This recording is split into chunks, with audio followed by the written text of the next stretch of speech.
DO fuse പോയി കാണുന്നുണ്ടോ?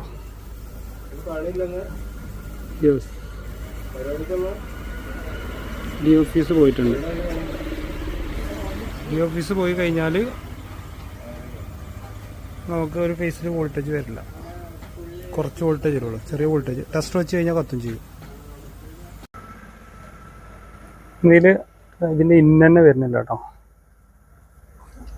പിന്നെ ഇതിലും കാണിക്കുന്നുണ്ട്. ഇപ്പോൾ നമ്മൾ വോൾട്ടേജ് ചെക്ക് ചെയ്യുന്ന സമയത്ത് ഇതിലും വോൾട്ടേജ്, മൂന്നിലും വോൾട്ടേജ് ഉണ്ട്. ഒന്നിൽ നല്ല പിന്നെ നോർമൽ വോൾട്ടേജ് ഉണ്ട്, ബാക്കി രണ്ടെണ്ണത്തിൽ വോൾട്ടേജ് കുറവാണ്. അപ്പം ഇത്തരം കംപ്ലൈൻറ്റ് പ്രോബ്ലം വരിക എന്ന് പറഞ്ഞാൽ നമ്മൾ ഈ ട്രാൻസ്ഫോമറിൻ്റെ ഇന്ന് വരുന്ന ഭാഗമുണ്ട്, പിന്നെ ഡിഒ ഫ്യൂസ് എന്ന് പറയും. അപ്പോൾ ആ ഡിഒ ഫ്യൂസ് പോയത് കാണാം. ട്രാൻസ്ഫോമറിൻ്റെ ഇന്നുണ്ടോ ഒരു ചെറിയ നാര് കണ്ടോ? ഈ